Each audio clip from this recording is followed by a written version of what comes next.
IELTS এর reading এর মধ্যে যদি বলা হয় যে কোন পার্টটা আপনি সবার শেষে দিবেন, প্রত্যেকে আপনাকে সাজেস্ট করবে যে আপনি প্যারাগ্রাফ রিডিং সবার লাস্টে দেন। ইভেন আমি নিজেও সাজেস্ট করবো আপনি যখন রিডিং এক্সাম দিবেন তখন প্যারাগ্রাফ রিডিং সবার লাস্টে দিবেন। কিন্তু কেন দিবেন সেটা হলো যে প্যারাগ্রাফের যে ডিসঅর্ডার, এটা সিকোয়েন্স মেনটেন করে না। এটা সাপোজ আপনি একটা কোশ্চেন পাবেন এ তে পাবেন, আরেকটা আপনি ডি তে পাবেন, আরেকটা হচ্ছে আপনি জি তে পাবেন। সো এভাবে হচ্ছে কোশ্চেন গুলো চেঞ্জ মানে অনেক দূরত্ব মেনটেন করে। আমরা স্টেপ বাই স্টেপ একটা পরে একটা আমরা পাই না, বা হচ্ছে একটা প্যারাগ্রাফের মধ্যে আশেপাশে আমরা পাই না, এই হচ্ছে এটা প্রবলেম। কিন্তু আমরা একটু টিপস ফলো করলে আসলে আমার এ থেকে বি থেকে আমার পড়া লাগবে না। আমি জাস্ট কোন মানে প্যারাগ্রাফ থেকে এই প্রশ্নগুলো আসছে সেটা আমি বুঝতে পারবো। এবং সেটা কোন কিওয়ার্ড, সেটা হচ্ছে direct keyword. So direct keyword গুলাকে যদি হচ্ছে আমরা ধরতে পারি, যদি আমরা কিওয়ার্ড হিসেবে আমরা দাগাই ডিরেক্ট কিওয়ার্ড গুলাকে, তাহলে হচ্ছে ওই কিওয়ার্ড গুলাকে সিলেক্ট করে আমরা প্যারাগ্রাফে চলে যাব। দেন ওখান থেকে হচ্ছে আমরা আমাদের কিওয়ার্ড গুলো খুঁজে আমরা অ্যান্সার করতে পারবো। যেমন ডিরেক্ট কিওয়ার্ড গুলা কোনগুলা? ডিরেক্ট কিওয়ার্ড গুলো হচ্ছে যে যেগুলো হচ্ছে আপনি প্রশ্ন পাবেন এবং প্যারাগ্রাফও পাবেন। এক্সাম্পল হিসেবে এখানে বলা যাচ্ছে যে 19th সেঞ্চুরি, আমাদের প্যাসেজটা হলো যে স্কাই ক্যাপার ডিজাইন এই বিষয়ে।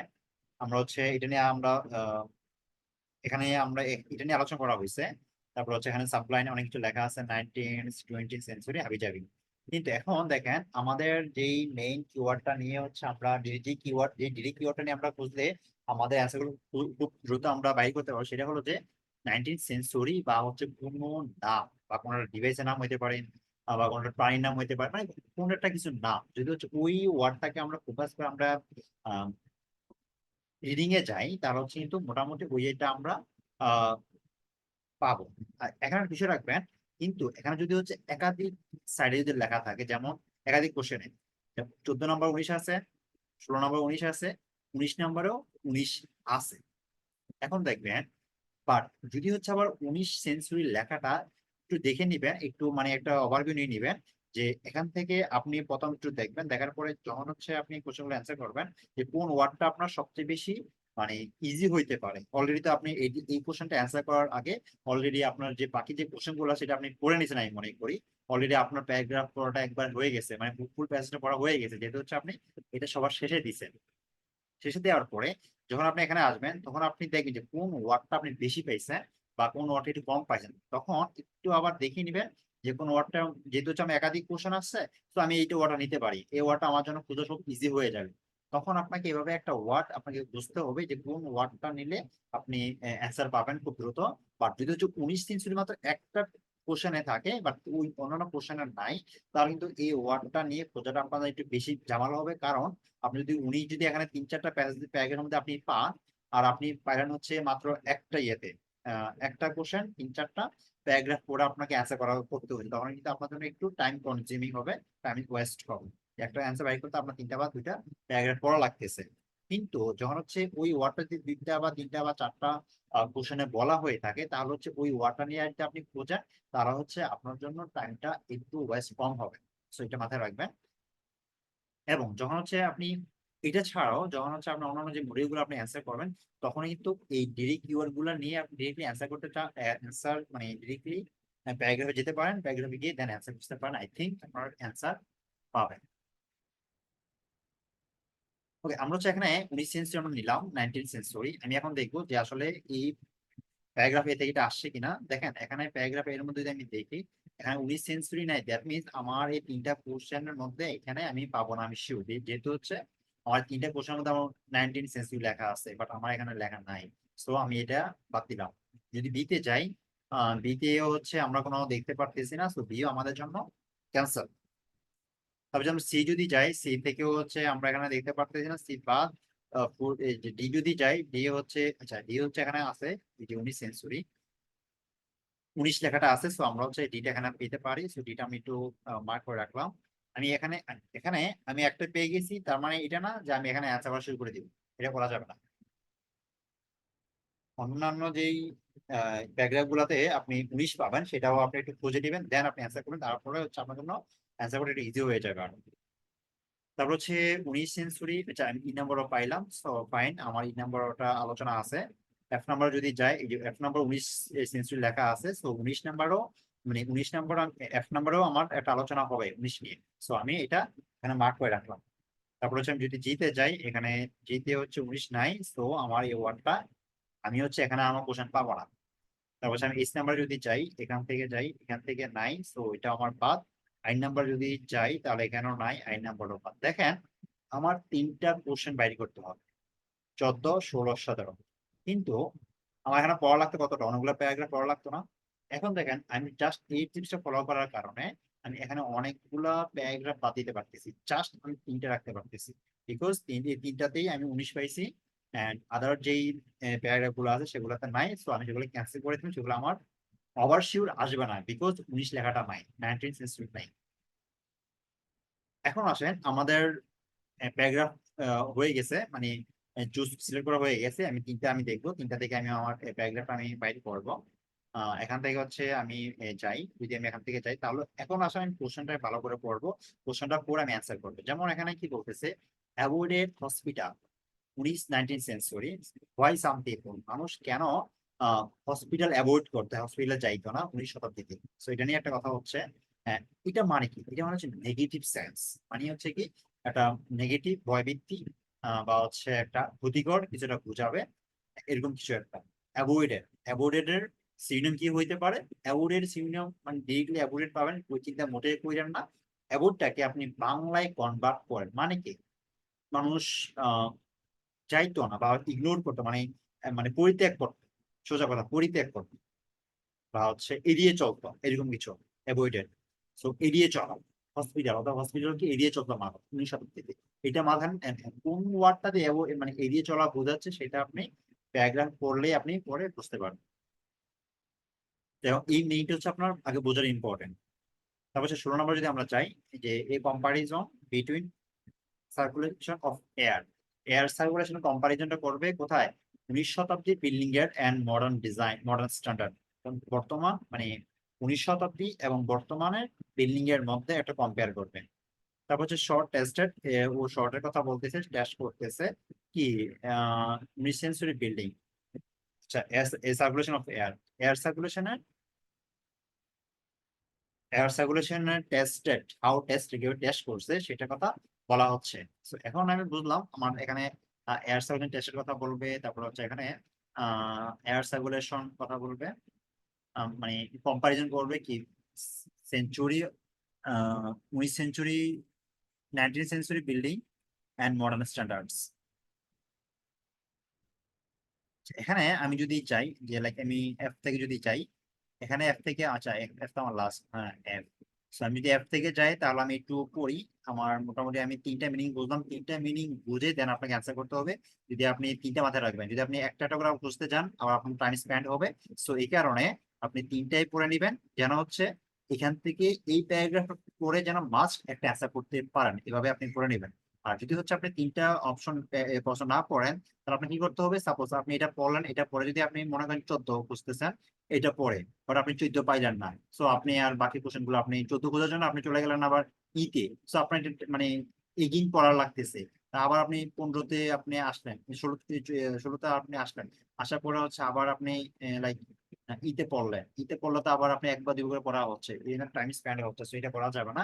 এই কারণে অবশ্যই 3টা আপনি কিওয়ার্ড নিয়ে নিবেন, কিওয়ার্ড নিয়ে দেন হচ্ছে আপনি এটা পরে ফার্স্ট একটা অ্যান্সার আপনি এখান থেকে দিয়ে দিবেন, তাহলে হচ্ছে আপনার টাইমটা কম ওয়েস্ট হবে।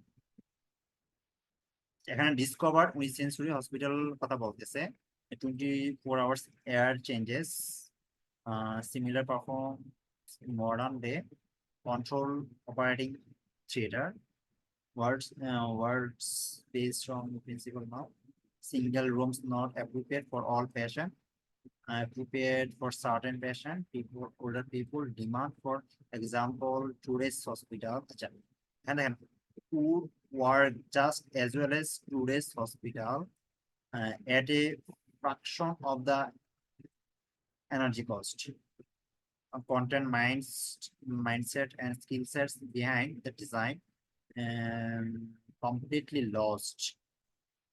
Disappearance explanatory design theater. আচ্ছা এখানে আমার এফ নাম্বারটাও আছে না?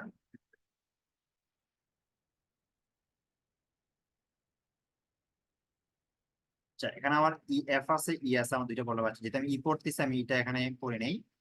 লাইক এখানে বিহাইন্ড দ্য ডিজাইন, তারপর কমপ্লিটলি লস্ট, এক্সপার্টলি ডিজাইন। আচ্ছা, আমি একটু জাস্ট এটা ওভার নিয়ে পড়তেছি। কারণ হচ্ছে কি, এখানে একটা ঝামেলা আছে। ঝামেলা হচ্ছে আপনি যদি পড়ে না বোঝেন, এক দুই লাইনের মধ্যে পড়ে, তাহলে কিন্তু আপনার পুরোটা পড়া লাগবে। আর যদি হচ্ছে আপনি এক দুই লাইন পড়ে আপনি বুঝতে পারেন, তাহলে আপনার পরবর্তীতে আর পড়া লাগবে না, আপনি এখান থেকে অ্যান্সার করতে পারেন। যেমন আমি যদি এখানে বলি যে similar to the performance of a modern 19th century hospital wards, এখানে কি বলতেছে? 19th সেঞ্চুরি হসপিটাল কথা বলতেছে, that similar performance of a modern day. এখানে দেখেন আমার কি বলতেছে, এই যে আহ, যে মডার্ন ডে, যে মডার্ন স্ট্যান্ডার্ডস, যে কম্পারিজন, যে কম্পারিজন করতেছে কি similar, that similar to performance of a modern day. সেখানে আধুনিকতা বলতেছে কি 19 শতাব্দীর হসপিটাল ওয়ার্ডস গুলা could generate up to 24 air changes। দেখেন, ডিসকভার। তারপর হচ্ছে এখানে ফুললি কি বলতেছে, ফুললি যে 19 শতাব্দীর সাথে বর্তমান সময়ের কথাটা বলতেছে। সো আমরা এখানে পেয়ে গেলাম কি, যে 19 শতাব্দীর বিল্ডিং, এই যে সার্কুলেশন কম্পারিজন সিমিলার, এই যে that similar to the performance and হচ্ছে মডার্ন ডেজ, আধুনিক দিন, অর্থাৎ modern day and modern standards. So আমাদের কনফার্ম যে এটা হচ্ছে কি আধুনিকের এবং আগের এয়ার সার্কুলেশন নিয়ে কম্পারিজন হচ্ছে। সো এটা হচ্ছে আমাদের ই নাম্বার।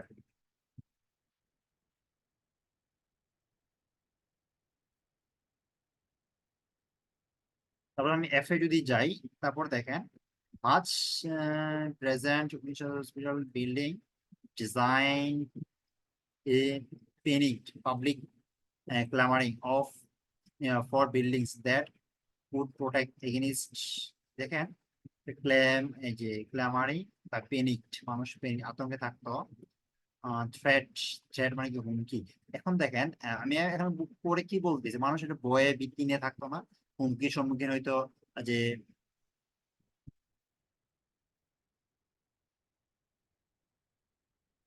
টক্সিক, এটা হচ্ছে তবে কি miasmas and toxics air that spread disease